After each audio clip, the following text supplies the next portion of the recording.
Et salut tout le monde, c'est Princesse Armire et aujourd'hui on se retrouve parce que votre princesse n'est pas contente. Princesse a envie de pousser un coup de gueule contre toutes les fake news qui viennent d'entourer cette magnifique contrée polaire qu'est le Groenland, que ce soit dans le sens climato-sceptique de caca, comme dans le sens catastrophisme exacerbé. On va tous mourir!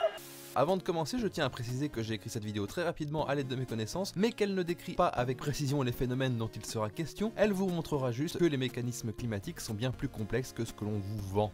Cette petite colère a commencé avec une bonne fake news, comme on en voit des pelletés en ce moment. Je ne les illustrerai pas car je refuse de faire de la pub pour les discours climato-sceptiques sauf pour les débunker. J'ai pu voir qu'au début du mois, pas mal de ces gens disaient que le climat se refroidissait parce que le Groenland gagnait de la glace.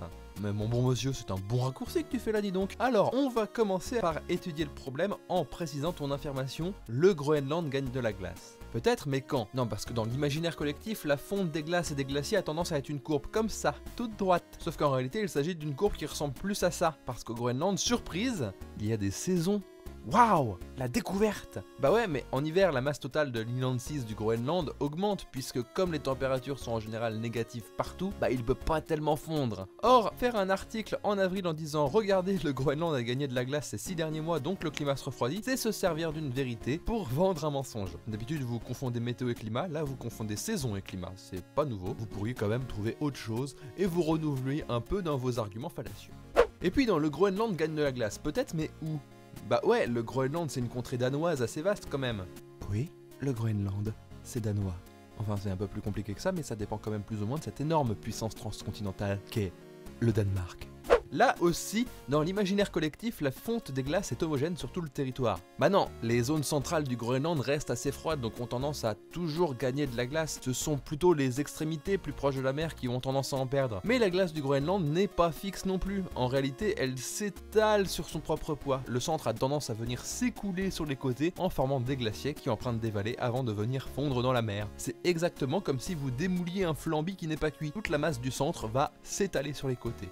Le Groenland perd de la glace quand les fontes estivales des marges de l'inland sea ne compensent pas sa prise de masse hivernale. Et c'est le cas depuis maintenant plusieurs années, il faut pas se leurrer. Alors certes, certains glaciers ont ralenti leur progression, voire pris du poids ces dernières années, mais à l'échelle mondiale, ils fondent tous plus ou moins. Regardez cette magnifique infographie des glaciers de l'Himalaya par exemple. Et si certains glaciers prennent de la masse, au Groenland c'est dû à plusieurs facteurs. Dans certains cas, on pense que c'est lié à des circulations d'eau plus froides localement qui dépendent donc des évolutions des courants marins, puisque les eaux étant temporairement plus froides, la glace à son contact fond moins rapidement. Dans d'autres cas, on pense que c'est lié à une augmentation des précipitations sur ce petit continent glacé, elle-même liée à une augmentation de l'évaporation, elle-même liée au réchauffement des océans et de l'atmosphère qui est elle-même liée au réchauffement climatique. Oui, les changements climatiques peuvent être source de paradoxes et si cela montre une chose, c'est qu'ils sont bien plus complexes que la simple binarité ça fond, non ça fond pas qu'on nous vend à longueur de journée. Et vous savez quoi? J'aime la météo parce que si vous regardez les métécons, vous savez qu'elle aime bien troller.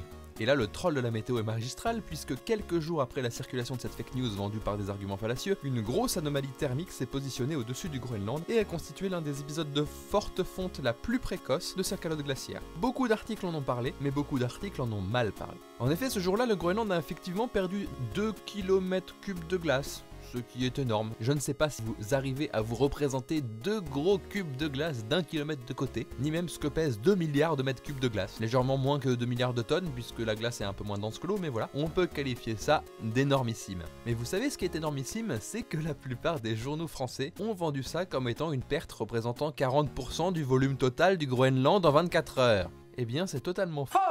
La quasi-moitié du Groenland n'a pas fondu puisque si tel était le cas, comme je vous rappelle que la fonte totale des glaces du Groenland contribuerait à faire monter le niveau des océans de 7 à 8 mètres, eh bien en perdant 40% de sa masse, la mer serait montée de 3 mètres partout en moins de 24 heures. Et beaucoup de gens ne seraient plus ici pour en parler. Alors comment a-t-on pu vendre une seule seconde que le Groenland avait perdu 40% de sa masse en 24 heures avec des smileys tristes? Simplement parce qu'on a fait une soi-disant erreur de traduction, puisqu'en réalité c'est 40% de la surface du Groenland qui connaissait des températures positives, donc était en train de dégeler simultanément. Ce qui est énorme pour la saison, comme nous le montre ce graphique, faut pas croire que finalement c'est un petit truc. Si j'ai un gros problème avec les climato-sceptiques comme le montre ce tweet un peu extrémiste d'une princesse fatiguée, j'en ai aussi avec ce genre d'infos catastrophistes qui pour moi ne font qu'une chose, prendre les gens pour des cons, et au final, ce sont ces articles qui finissent par alimenter les complots climato-sceptiques, ce qui est dangereux. Alors pourquoi On pourrait se dire, pourquoi faire des fausses infos aussi grosses et grossières d'un côté comme de l'autre? Eh bien, gardez toujours à l'esprit que chaque fausse news, même si certains y croient vraiment, eh bien elles sont toujours quasiment initialement portées par des gens qui ont intérêt à les porter. Bah oui, ce n'est pas pour rien que les plus gros producteurs de contenu climato-sceptique sont financés par des organismes, voire des pays qui ont un intérêt à le faire, notamment pour développer leur bonne santé économique propre au détriment de la bonne santé écologique globale. Quant aux news honteusement catastrophistes, elles poursuivent le même but. En effet, ce genre d'article, ça fait du clic, de l'audience, et donc c'est plus rentable que de propager la vérité brute sans la déformer. Pour faire mon sceptique sans source, je ne peux pas croire qu'autant de journaux aient titré que 40% du volume du Groenland avait fondu en un jour, sans qu'aucun mec d'aucune des rédactions se rende compte que c'était un peu énorme quand même, non?